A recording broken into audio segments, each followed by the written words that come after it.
Hello, and welcome to another episode in the Waypoint Global How Do I series. Today's subject, what the heck is indexing and why should I care? I get to visit a lot of our organizations from coast to coast. It is always bothersome to visit an organization that has spent a significant amount of money on a document control program and then not used one of the most critical aspects of it at all. One of the main reasons why organizations implement our software in the first place is to give them control over their documents, and in many cases, almost all of their documents, including records, even records that have been filled out by hand and scanned into an electronic format, such as a PDF, to make such records available for analysis and more easily retrievable. In this session, we're going to be covering the reasons for indexing, how to set it up, and how to maintain the system in an ongoing basis. Most of us are already familiar with the similar concept known as keywords associated with websites. We go out to the internet in our favorite browser and search for one or more keywords in order to find out more about the subject that we're interested in. The only problem is using that single-tier approach frequently will return thousands, if not hundreds of thousands, of websites to review, and that's typically more than we would normally be willing to peruse. We've taken this categorization of documents to another level by employing a two-tier approach to the keywords assigned and allowing you to assign as many topic item pair combinations to the documents as needed. We even provide you with a starting system and allow you to customize it as much as you want, so you don't have to design and build the entire system from scratch. There's no need to reinvent the wheel, and we've been working with customers for over 20 years to help them implement their systems to dramatically reduce the amount of time they spend to locate documents in their systems. The starting point we provide has evolved over time as a best practices approach. How do you plan to locate your documents once they are in the system? Are you planning on just using Quick Search? Do you plan to be able to remember at least one or two key aspects of every document title or number? The point is this: not using indexing on your documents roughly equates to opening up an unlabeled drawer in a series of unlabeled file cabinets and just throwing the document inside every time you register a document. Not a very good plan for success, is it? Documents are distributed in electronic binders, not found in directories or folders, like they are in a network environment. If you are moving from this type of a structure into our system, and you had an effective system of directories, you could use that as one of your indexing strategies. But I would encourage you to have several different approaches in order to make it possible for all users to use the system. You'll find that different users think of their documents differently, and for logical reasons, but the goal remains the same. You want your users to be able to quickly and easily find the documents they need to perform their daily tasks. So how are we going to achieve that goal? First, you have to determine what documents you're going to control via the Electronic Document Management System, or EDMS, and then in what order do you want to bring them into control? It would be nice to be able to just flip a switch or push a button and it would all be done, but we all know that's not realistic. We suggest you make a list of all of the document types that you want to control in the EDMS, and then prioritize the list. You probably should start with the document types that will have the most positive impact upon your users. Next, analyze these document types by collecting a sample set of each document type. Then identify the different ways that users think of these documents by interviewing some primary users of the document type. Try to identify at least 3 to 7 different key index topics associated to these documents. Examples can include department, process location, part number, customer, operation ID, type of document, whether it's an instruction, a procedure, etc., or other such information. If you're migrating from a network-based system, topics could mimic those directories that you had them stored in, and the subdirectories would become the items to the new topic, or perhaps even the file cabinet drawers and labels where the documents have been stored. Repeat this process with secondary users to ensure that you've covered their needs as well. You may want to create a new topic for product family if your organization has multiple offerings. Then start creating your index schema based on your findings. Start by listing all of the topics and then start filling in the items relative to that topic. For example, for the topic of 02 document types, some relevant items could be instruction, procedure, policy manual, record, form, drawing/print, control plan, process FMEA, etc. And repeat this for all of your topics. You don't have to struggle to think of everything up front, as you can always add to it or modify your indexing schema as many times as makes sense. Here are a couple of practical examples on how to document the proposed indexing for your document types. The first example is for a management system procedure, and the second is for a drawing print. We can see several of the index topics that we provided under the index topic columns from our pseudo Dewey Decimal System, and using this established framework, it's as simple as just selecting relevant items within the topics to assign to your documents. Having the indexing scheme defined like this for each document type will make it easier for those registering documents to be able to register them consistently, and it will also make it easier to build registration templates for use in QuickReg.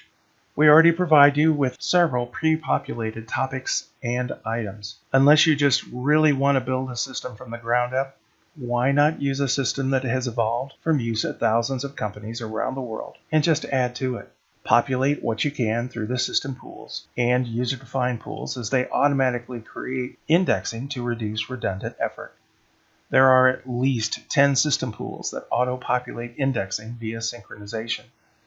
Remember, the reverse is not true, meaning adding items to the indexing does not populate the pools, and any items added to the index topics may be lost the next time that the data is added to the corresponding pool and the synchronization occurs. User-defined pools can also be configured to auto-populate index items to the defined topic. Consider adding new topics that will help complete your ability to search for documents the way your users think of them. Be cognizant of the way that your data sorts in the indexing area of the administration area of desktop. Once you have your schema defined and implemented, plan on reviewing the content at least quarterly, if not more often, to weed out any duplication and to improve effectiveness.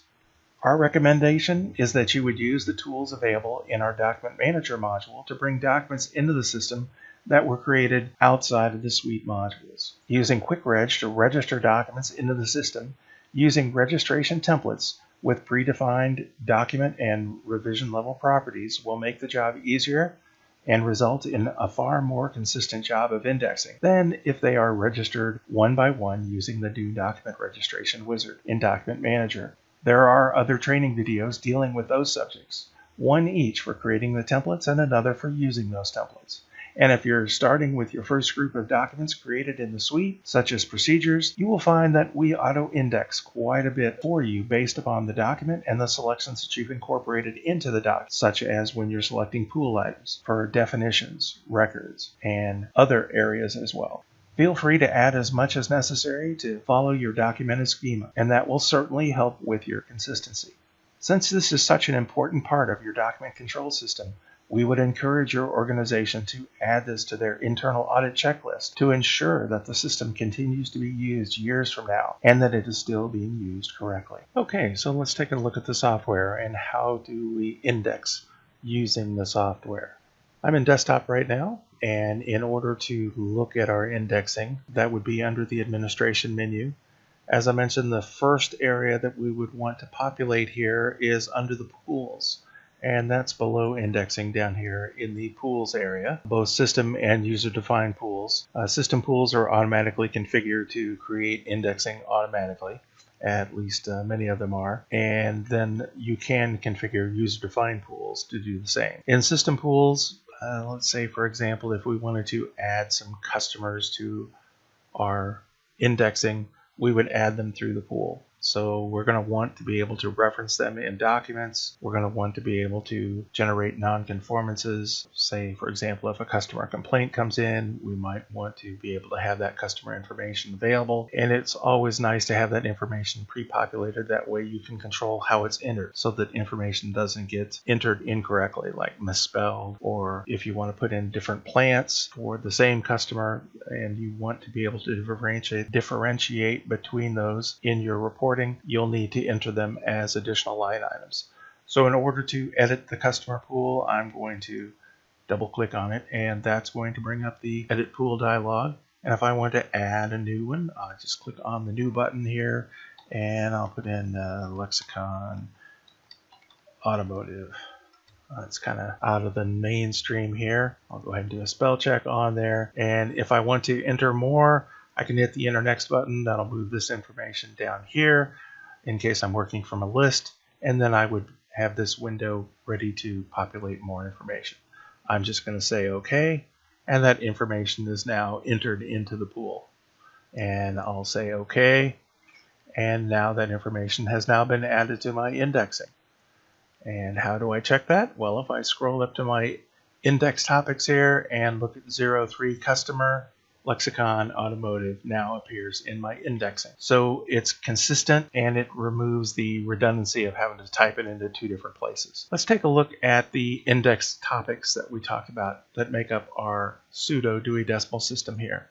01 subject classification, depending upon the modules that you have installed on your system, that could impact the pre-populated indexing for this index topic. There's a number of items that will be populated based upon the modules and template packs that you have installed. For 02 document classification, this also is impacted by the modules and the template packs that are installed. And as you create additional documents in some of those modules, they will continue to populate this based upon the document type. You can edit this list to your heart's content. So any item that you wish to remove, so if we say a collection page and I want to remove it, I just click on the remove button and it will confirm that I want to. I don't want to because I know I have some collection pages in there, but that's how you would do that.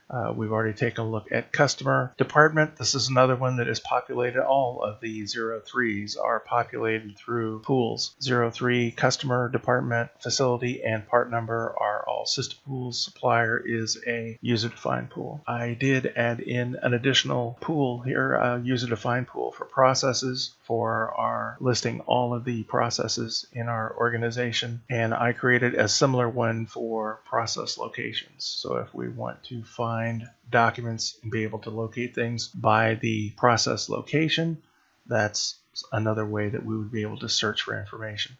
The whole idea behind indexing is it gives you ways that you can categorize your documents so that then you can find them by that categorization. I also created one for operations number here. This is just an index topic, and I have put in a variety of numbers here. If you want to add numbers, let's say I want to add 135. So I enter 135 and then click the add button. Once I've clicked the add button once, then I can just type in more and hit the enter button, and it will continue to add them for me automatically. And then down here at the bottom, I would need to select apply to save my change. And that is all that's involved in adding indexing to the system. If you wish to add a new topic, you right mouse click on index topic and select new, and then type in your topic. If I want to say, we'll say 06 dot product family, then I can start adding my family parts.